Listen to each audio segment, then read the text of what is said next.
Assalomu alaykum.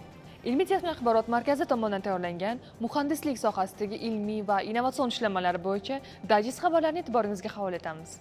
Qaynoq haroratga ham bardosh bera oladigan yangi litiy batareyasi yaratildi. Xitoy olimlari yuqori haroratda ham barqaror ishlay oladigan yangi avlod keramik litiy ion batareyasini ishlab chiqdi.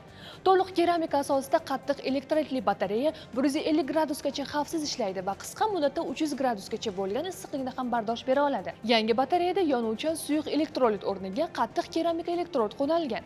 Bu esa qizib ketish va yong'in xavfini kamaytirib, qurilmaning xavfsizligini sezilarli darajada oshiradi. Tadqiqotchilar ushbu texnologiya taqiladigan elektron qurilmalar, aqlli sensorlar, sanoat uskunalari va kosmik texnikalarda qo'llash mumkinligini ta'kidlashmoqda. 1 nanometrdan kichik chip texnologiyasi taqdim etildi. IBM kompaniyasi dunyoda birinchi bo'lib 1 nanometrdan kichik 0,7 nanometrli chip texnologiyasini namoyish etdi. Yangi nanostek arxitekturasi tufayli ushbu chipga qariyb 100 milliard tranzistor joylashtirishi mumkin.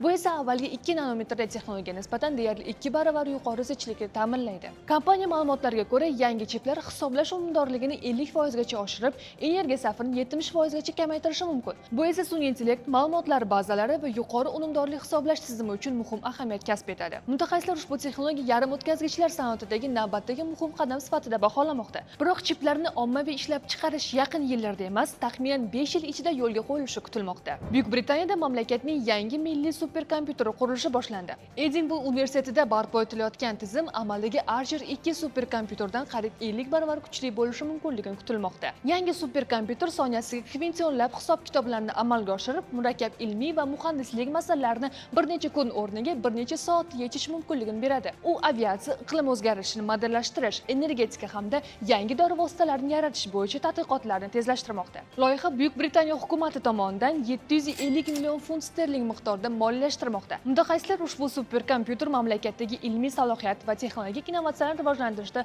muhim o'rin tutishi mumkinligini ta'kidlamoqda. Sizlarga yetkazmoqchi bo'lgan xabarlarim shulardan iborat edi. Bizni kuzatishda davom eting. Xayr, salomat bo'ling.